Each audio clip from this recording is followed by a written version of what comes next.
म्हणजे काय? तुम्ही पराक्रमी असाल असं माझ्या वडिलांना वाटलं होतं, कारण तुम्ही धनुष्य भंग केलाय. बरं, धनुष्य कोणाचं होतं? शंकरांचं. शंकरांचं धनुष्य मोडणारा माणूस सामर्थ्यवान असला पाहिजे, असा माझ्या बाबांचा उगाच गैरसमज झाला का काय?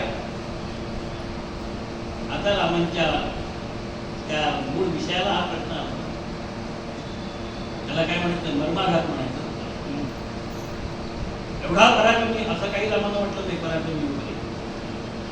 पण राम म्हणाले ठीक आहे, बघतो तू माझ्यावर, पण पत्नी म्हणून जशी तुझं कर्तव्य आहे, तसं सून म्हणून तुझं कर्तव्य आहे. कोणतं?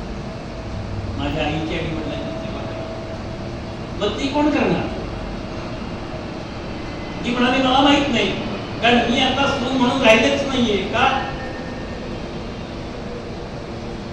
सून म्हणून का राहिली नाही ती? राज्याभिषेक रामाला करायचा म्हटल्यानंतर तिचं सून म्हणून असणारं काम संपलं आणि ती महिषी म्हणजे पट्टराणी म्हणून झाली.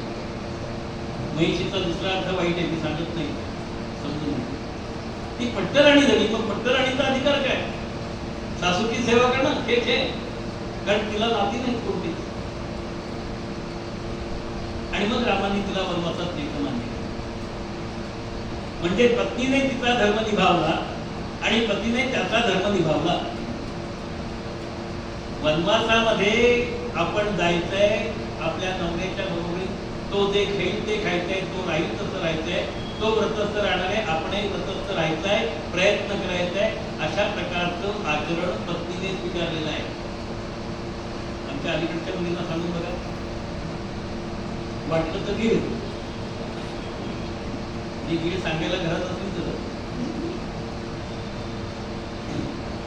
इथला एक अनुभव सांगू नको, त्याच्या गावातली गोष्टी त्याच्या गावात सांगू नये. सांगायचा मुद्दा असा आहे, हा सगळा धर्माचा विचार, पहिला धर्माचा विचार राजाने केला, पण तो अधर्माचा विचार होता. राजाने काय विचार केला?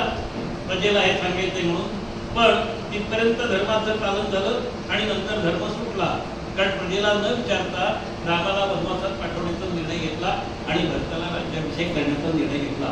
म्हणजे राजाने धर्म सोडला. कशासाठी धर्म सोडला?